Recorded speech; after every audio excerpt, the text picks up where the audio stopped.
Hi friends, welcome back our channel రైతు వేదిక. కేంద్ర ప్రభుత్వం రైతాంగానికి మరొక గుడ్ న్యూస్ చెప్పడం జరిగింది.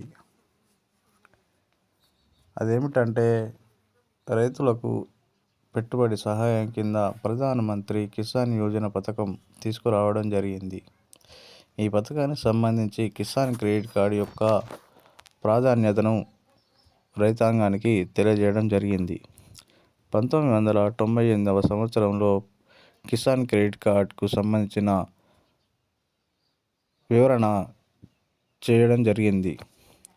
మొదటగా దీని యొక్క పరిమితి 1 లక్ష నుండి ఏకంగా 3 లక్షలకు పెంచడం జరిగింది. తదుపరి రైతాంగానికి అధిక పెట్టుబడి వ్యయం కావడం వల్ల దీని యొక్క పరిమితి 3 లక్షల నుండి జరిగిన 2025 బడ్జెట్లో ఒకేసారి 5 లక్షలకు పెంచడం జరిగింది.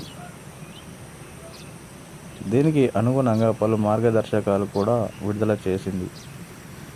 కేంద్ర ప్రభుత్వం అనగా సెంట్రల్ బ్యాంకులకు సంబంధించిన పెట్టుబడి సహాయార్థం ఇందులో అనగా SBI బ్యాంకులో అకౌంట్ కలిగిన రైతులకు 4% మాత్రమే ఇవ్వడం జరుగుతుంది.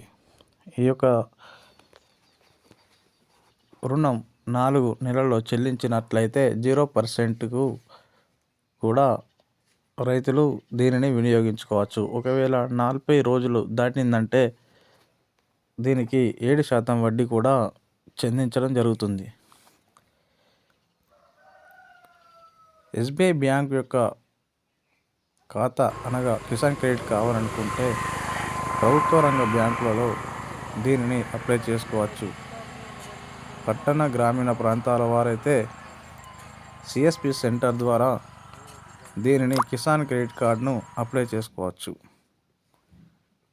కావున రైతన్నలు దీనిని సద్వినియోగపరిచి 19వ విడతలో వచ్చే ఎకరాకు 6,000 రూపాయలు పొందాలని తెలియజేయడం జరిగింది. ఇలాంటి మరికొన్ని వివరాలకు మన ఛానల్ని ఫాలో అవుతుండండి. Thank you.